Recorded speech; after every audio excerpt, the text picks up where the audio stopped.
Hello বন্ধুরা, আদুরিমি lifestyle 19730 সবাইকে স্বাগতম। আজকের একটা টাইটেল এবং থাম্বনেল দেখে বুঝেই গেছো আজকে কী ধরনের রেসিপি এনেছি। আজকে কিন্তু একটা মিষ্টান্ন রেসিপি এনেছি, পায়েস। জানি এটা সবাই করতে পারো, তবে আমি আমার পদ্ধতিতে করেছি, তাই তোমাদের সঙ্গে একটু ভিডিওটা শেয়ার করলাম। যদি ভালো লাগে অবশ্যই একটা ছোট্ট করে লাইক করো, কমেন্ট করো এবং চ্যানেলে যারা নতুন হয়ে থাকবে অবশ্যই চ্যানেলটি সাবস্ক্রাইব করো। ভিডিওটি সবাই দেখতে থাকো, কেউ স্কিপ করে দেখো না প্লিজ।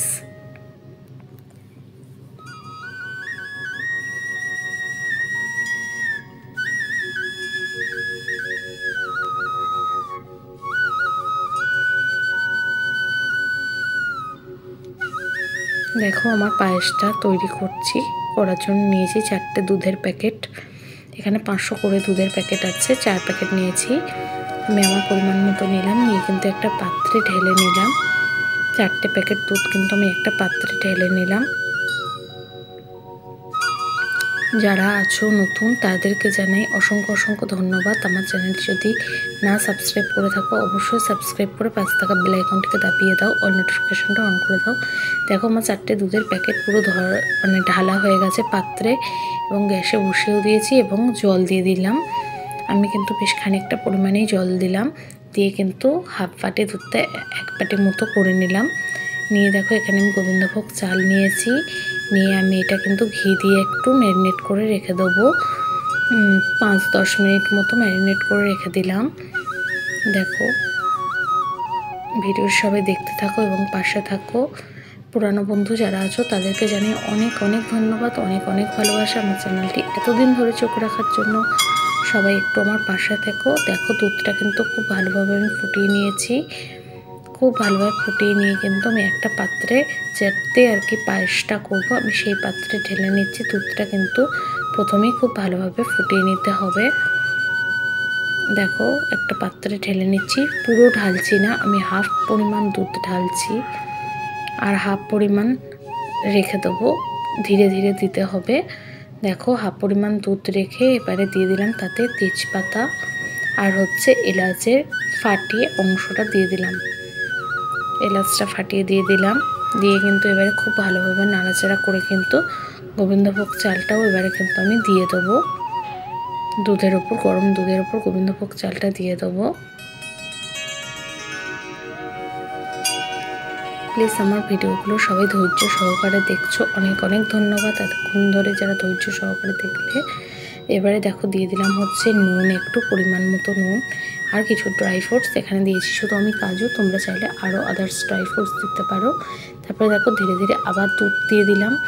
দুধ দিয়ে কিন্তু আমি আবার নাড়াচাড়া করে নেব। দেখো ফুটে এলেই কিন্তু দুধটা দিতে হবে এবং নাড়াচাড়া করতে হবে, এবং এইভাবে কিন্তু আমার চালটা পুরো সিদ্ধ করে নিতে হবে। নাড়াচাড়া করতে করতে চালটা পুরো সিদ্ধ করে নিতে হবে। ভিডিওটি কেউ দয়া করে বলছি স্কিপ করে দেখবে না, ফুল ওয়াচ করবে। দেখো পুরো চালটাকে আমি কিন্তু নাড়াচাড়া করে নিচ্ছি, কারণ তলা দিয়ে কামড়ে যাওয়ার সম্ভাবনা আছে। তাই খুব ভালোভাবে বারে বারে নাড়তে হবে এবং হতে দিতে হবে। আমার যদি এরম নিত্য নতুন ভিডিও দেখতে চাও অবশ্যই একটা কমেন্ট করো। দেখো ভালোভাবে ফুটিয়ে নিচ্ছি দুধটা, নিয়ে কিন্তু আবারও দিয়ে দেবো দুধ কিছুটা। দেখো গায়ে যে দুধগুলো লেগে যাচ্ছে, জমা হচ্ছে, সেই দুধগুলো কিন্তু খুন্তি দিয়ে চাঁচিয়ে নিচ্ছি, নিয়ে কিন্তু আবারও দিয়ে দিচ্ছি। আবার দেখো দুধ দিয়ে দিচ্ছি, দিয়ে কিন্তু খুব ভালোভাবে কিন্তু চালটা সিদ্ধ করে নিতে হবে।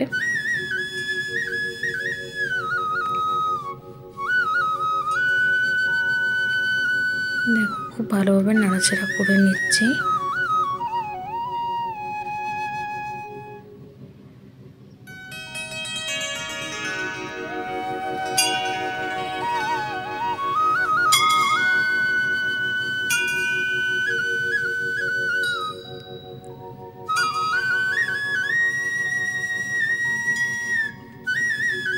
দেখো চালটা খুব ভালোভাবে যখন নাড়াচাড়া করে পুরো সিদ্ধ হয়ে এসছে,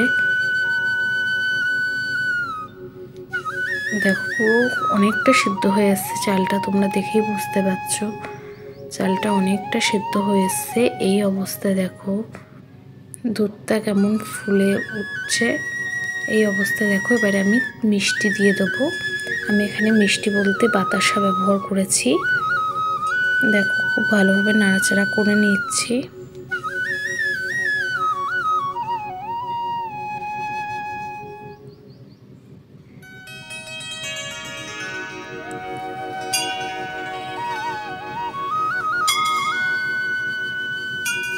চালটা যখন অতিরিক্ত সিদ্ধ হয়ে যাবে তারপরেই কিন্তু আমাদের মিষ্টিটা ইউজ করতে হবে। তার আগে মিষ্টিটা ইউজ করলে কিন্তু চালটা সিদ্ধ হতে প্রবলেম হবে।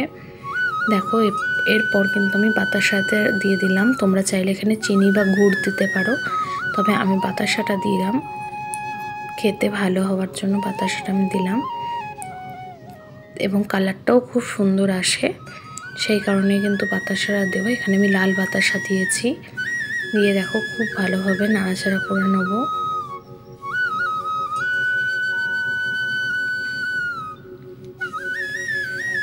তোমাদের যদি কোথাও একটু ভিডিওটা ভালো লাগে অবশ্যই আবারও বলছি লাইক করো, কমেন্ট করো। তোমাদের কমেন্টের আশায় থাকি এবং সুন্দর একটা কমেন্ট করলে ভিডিও করার ইচ্ছাটাও বেড়ে যায়, এই আর কি। আর একটা প্লিজ লাইক করে দিও। অনেকেই দেখেছি ভিডিও দেখো বাট লাইক করো না, জানি না কেন, ভুলে যাও হয়তো। অবশ্যই লাইক করে ভিডিওটা দেখা শুরু করবে, এই কথাটাও বলছি। এবারে দেখো খুব ভালোভাবে নাড়াচাড়া করে নিলাম। আমি এখানে খুব বেশি মিষ্টি দিইনি, কারণ আমরা একটু হালকা মিষ্টি খাই, তাই হালকা মিষ্টি দিয়েছি। তোমরা তোমাদের পরিমাণ মতো মিষ্টিটা দেবে, খুব চড়া মিষ্টিটা খেতে ভালো লাগে না। দেখো খুব ভালোভাবে কিন্তু আমি নাড়াচাড়া করে নিচ্ছি। দেখো কালারটা কত সুন্দর এসছে, আর থিকনেসটাও অনেকটা হয়ে গেছে। এবার ধীরে ধীরে এটা ঘন হয়ে যাবে, ঠান্ডা হলে ঘন হয়ে যাবে। তাই আমি একটুখানি দুধ থাকায় নামাবো, খুব ঘন না খুব মোটা করেও নামাবো না, একটু পাতলা পাতলাই নামাবো। তবে পরে দেখো ঘন হয়ে গেছে, ঠান্ডা অবস্থায় দেখো কেমন ঘন হয়ে গেছে।